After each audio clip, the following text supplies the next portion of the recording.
Donc nous allons dans cette vidéo donc revoir la fiche de cours, donc les bilans donc, du chapitre 1 qui est donc quels sont les différents types de sources de lumière et comment se propage la lumière, comment se propage-t-elle. Donc pour cela, donc nous arrivons sur le diaporama suivant. Donc quels sont les différents types de sources de lumière, comment se propage-t-elle. Donc nous avons défini lors de la première activité les sources primaires et nous les avons dissociées donc des objets diffusants. Donc la définition à retenir est la suivante. Les sources primaires de lumière sont des objets qui produisent la lumière qu'ils émettent. Donc des exemples, le feu, le soleil, un écran de télé, une lampe ici à LED ou à incandescence, ce sont tous des sources primaires dans le sens où ce sont elles qui émettent directement la lumière. Ce sont directement elles qui produisent la lumière qu'elles émettent. La lumière va directement de la source ici à nos yeux sans intermédiaire pour qu'on puisse les voir. Nous avons ensuite défini donc les objets diffusants. Les objets diffusants sont des objets qui reçoivent préalablement la lumière, la dispersent dans toutes les directions, on dit qu'ils la diffusent. Pour être visible, donc un objet diffusant doit être éclairé. Donc des exemples, par exemple la Lune donc, diffuse une partie de la lumière reçue par le Soleil. Donc est-ce qu'on voit ici que cette partie de la Lune donc, est visible puisqu'elle diffuse la lumière issue du soleil et elle nous la diffuse et elle nous la renvoie à nos yeux ou alors dans l'appareil photo là, qui a pris cette photographie.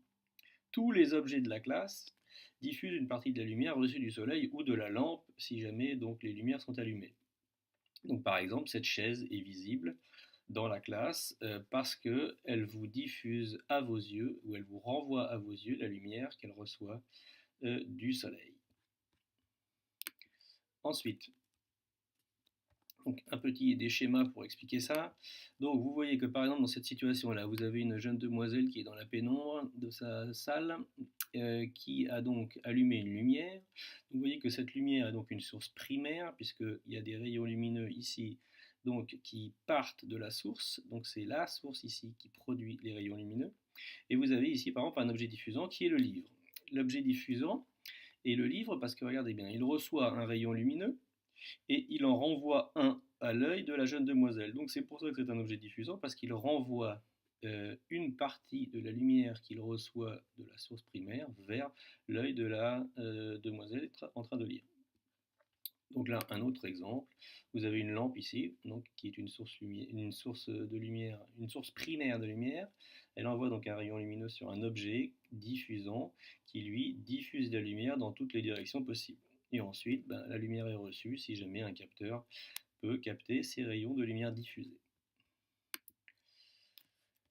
Ensuite, donc, nous arrivons donc, à la propagation de la lumière. Donc nous avons vu également dans l'activité 1.2 que dans un milieu transparent et homogène, la lumière se propage ou se déplace en ligne droite. On parle de propagation rectiligne. Donc une manière d'imaginer ça, c'est de voir la brume matinale. On voit souvent la brume matinale quand il y a un beau soleil. On voit apparaître ici des traits droits dans la brume et ça représente en fait un mode de représentation imagée, donc des rayons lumineux. Donc cela est possible parce que la brume est un milieu diffusant qui nous permet de voir ça. Donc pour représenter le trajet suivi donc, par la lumière, on utilise le modèle qu'on appelle du rayon lumineux. Donc c'est un segment de droite fléché. J'insiste sur le mot fléché. Donc le rayon lumineux part de la source, souvent représenté par un point et noté S, S pour source. Donc là on voit que le rayon lumineux part de la source et va ici dans une direction et avec un sens bien particulier. Donc par exemple ici, on a une direction verticale et un sens vers le haut. Donc cela traduit donc celui de la lumière. Donc une source lumineuse peut émettre un seul rayon lumineux, comme on l'a vu donc dans l'activité 1.2 avec le laser, mais peut également émettre une source plusieurs rayons lumineux, voire même une infinité, c'est-à-dire un très grand nombre. Et dans ce cas-là, on parle de faisceaux lumineux. Donc par exemple pour une lampe ou alors pour le soleil. Donc des images ici très simples pour représenter ça. Donc nous avons vu dans les activités donc, un laser avec ici un seul rayon lumineux. Donc on le modélisait, donc là c'est le modèle de la situation réelle, par un trait avec une flèche. Donc ce trait a une direction, ici donc vers le haut, et un sens, une direction qui est la direction verticale, pardon, et un sens qui est ici vers le haut. Vous avez ici une lampe. On voit bien ici que cette lampe, on a plusieurs rayons lumineux, puisque ici cela semble former un cône de lumière. Donc ce cône de lumière est en fait associé donc à plusieurs, une infinité de rayons lumineux, donc qui vont ici de deux rayons externes, mais en fait ici il y en a une infinité entre les deux rayons externes. Donc ça c'est un faisceau lumineux. Autre source, donc la source primaire, donc aussi ici source primaire, le soleil que tout le monde connaît, ici avec une image prise au-dessus du soleil, on voit bien que ce soleil-là émet beaucoup de rayons lumineux, et donc à chaque fois qu'il y a plus qu'un seul rayon lumineux, on parle de faisceau lumineux. Donc le modèle, toujours, du rayon lumineux, un trait, une flèche qui indique le sens de propagation de la lumière. Donc là par exemple la lumière part du centre du soleil et va dans toutes les directions. Ensuite, donc nous avons donné quelques définitions. Donc la définition d'un objet opaque. Un objet opaque est un objet qui ne laisse pas passer la lumière. Donc par exemple des cartons, des livres, des métaux, des vêtements. Donc prenez par exemple un livre, mettez-le devant vos yeux, vous verrez que vous ne verrez pas par exemple la lampe qui éclaire votre livre. Donc ici l'objet opaque, ici il n'y a pas de lumière, il ne laisse pas passer la lumière. Un objet transparent. Il laisse passer toute la lumière, on voit parfaitement à travers, donc c'est par exemple les vitres en plexiglas, l'air, les vitres en verre, ou alors les verres de vos lunettes, tout ça, ce sont des objets transparents. Un objet opaque ne laisse pas passer la lumière, il peut très bien la diffuser, donc s'il n'est pas noir. Ensuite, nous avons défini donc un objet blanc, pardon, avec quelques remarques. Un objet blanc donc, est un objet qui diffuse et renvoie toute la lumière qu'il reçoit.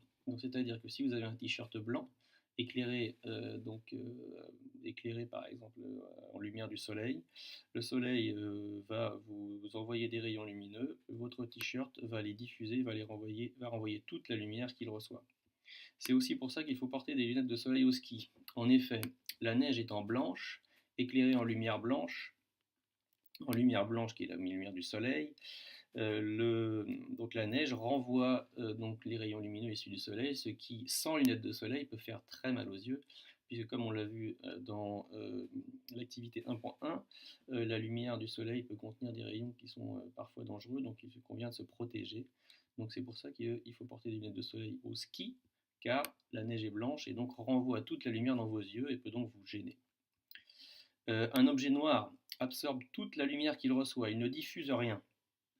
C'est pour cela qu'en plein été, par exemple, on a chaud si on met des habits noirs.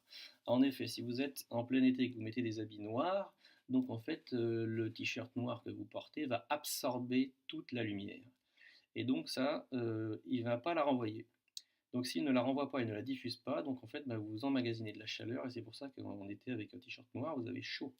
Donc par exemple, sur un ballon de foot, ici, on a du blanc et du noir. Donc ça veut dire que ce ballon, donc éclairé donc, avec la lumière du soleil, les rayons lumineux issus du soleil arrivent sur la partie blanche, ils sont diffusés dans toutes les directions. Et par contre, la lumière qui arriverait du soleil, qui arriverait sur la partie noire, ici resterait et serait absorbée donc, par la partie noire du ballon de foot et ne serait pas renvoyée nulle part dans aucune autre direction. Ensuite,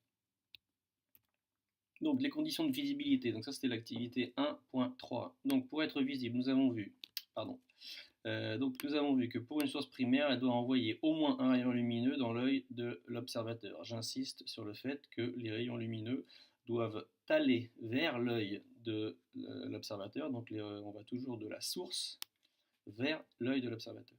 Pour un objet diffusant, donc un objet diffusant doit être éclairé par une source primaire.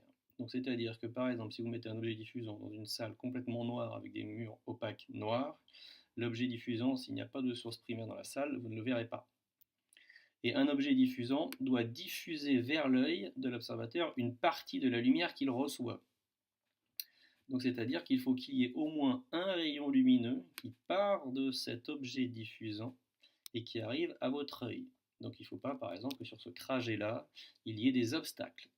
Des obstacles, si vous mettez un autre objet opaque, par exemple, dans ce cas-là, vous n'aurez pas de rayons qui partiront de l'objet diffusant et qui arriveront vers votre œil, donc l'objet sera, dans ce cas-là, invisible.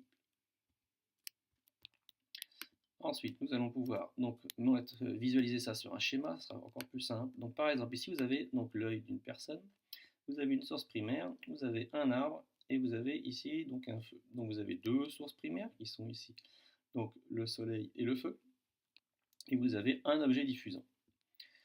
Ce rayon-là représente donc le rayon issu de la source primaire, puisque la source étant primaire, elle produit donc la lumière qu'elle émet, donc la lumière part de la source et va vers l'œil. J'insiste, elle part de la source, elle va vers l'œil. Pour pouvoir voir donc cet objet diffusant, il faut deux critères. Il faut que donc l'objet diffusant soit éclairé. Donc là, il est éclairé par exemple dans cet exemple-là par la source primaire qui est le soleil. Étant un objet diffusant, donc il va diffuser une partie de la lumière qu'il reçoit dans toutes les directions, mais entre autres dans une des directions qui est que ce rayon ici va aller donc de l'objet diffusant vers l'œil. Vous voyez que ici il n'y a pas d'obstacle entre l'objet diffusant et l'œil, donc ici l'objet diffusant est donc bien visible par l'œil puisqu'il est éclairé par une source primaire et que au moins un des rayons ici il diffuse une partie donc de la lumière reçue et l'envoie dans l'œil. Donc la lumière doit toujours arriver dans l'œil. Il faut toujours qu'il y ait de la lumière issue d'un objet, qui soit une source primaire ou un objet diffusant, pour que cet objet soit visible. Ensuite, donc un petit exercice supplémentaire. Donc par exemple, sur le dessin suivant, on vous demande de représenter donc le trajet suivi par la lumière pour que le photographe puisse prendre la photo de son modèle. Alors je vais vous laisser, imaginez que si vous regardez cette vidéo, vous faites une petite pause, vous essayez de réfléchir, de faire un schéma sur votre feuille, et vous reprenez la lecture dans quelques secondes. Donc, qu'est-ce qu'on voit déjà sur cet exercice-là? On voit ici que par exemple, le but quand même du photographe, c'est de faire la photo donc, du modèle. Donc, c'est que nécessairement, il va y avoir des rayons lumineux qui vont partir ici donc, du modèle pour aller vers l'appareil photo. Qu'est-ce qu'il y a comme source primaire et comme objet diffusant? On voit ici assez facilement que la source primaire va être donc le spot et que les objets diffusants, il y en a a priori un qui saute aux yeux, donc c'est le modèle, ici, et il y en a un autre ici qui est le parapluie. Donc ces deux objets étant des objets diffusants, pour être visibles, et entre autres pour que le modèle soit visible de l'appareil photo du photographe, donc il faut qu'il soit éclairé. Donc ici, il est éclairé entre autres par le spot, ici, qui va jouer le rôle donc de source primaire. Donc, si on veut tracer les rayons, le rayon qui fait qu'on va pouvoir prendre la photo part forcément donc du modèle pour aller vers le photographe. Donc, c'est nécessairement celui-là que cherche à utiliser donc le photographe. Mais, étant un objet diffusant, le modèle doit être éclairé pour pouvoir diffuser donc une partie de la lumière qu'il reçoit, et donc la partie de la lumière qu'il reçoit étant ce rayon lumineux-ci. Donc ça veut dire que la lumière peut donc venir directement de la source primaire, par exemple ici. Donc si dans ce cas-là, on aurait ce rayon-là, donc un rayon qui partirait de la source primaire, qui irait sur le modèle, donc qui lui diffuserait une partie de la lumière vers le photographe. Ou alors, si vous avez déjà observé des photographes en train de faire des photos, ils rajoutent souvent donc, un parapluie avec un intérieur métallisé, comme s'il y avait donc, des plaques ou des feuilles d'aluminium. Donc quelle est l'utilité de cet outil-là, le parapluie? Donc c'est que la source primaire donc, va envoyer donc, des rayons lumineux dans toutes les directions, donc, le modèle, mais également le parapluie. Et le parapluie, ici, étant un objet diffusant, va diffuser donc la lumière ici reçue de la source primaire dans toutes les directions, mais entre autres dans une des directions qui sera donc celle du modèle. Et dans ce cas-là, donc on voit que la lumière part de l'objet diffusant qui est ici le parapluie vers le modèle qui est encore l'objet diffusant, un second objet diffusant, donc qui lui peut diffuser toute la lumière qu'il reçoit, donc issue de la source primaire et du parapluie, vers le photographe. Donc là, nous avons ici un modèle qui ici diffuse deux rayons lumineux issus de d'un objet diffusant qui lui-même diffuse la lumière d'une source primaire. Donc il y a plusieurs trajets de la lumière possibles pour que le photographe puisse prendre une photo. Et généralement, si vous regardez ça, quand il fait ça, c'est quand il prend également le flash. Donc ça augmente la quantité de lumière qui rentre dans la photographie. Donc c'est une photographie qui est là plus jolie. Voilà, donc j'espère que ce bilan de cours vous aura aidé.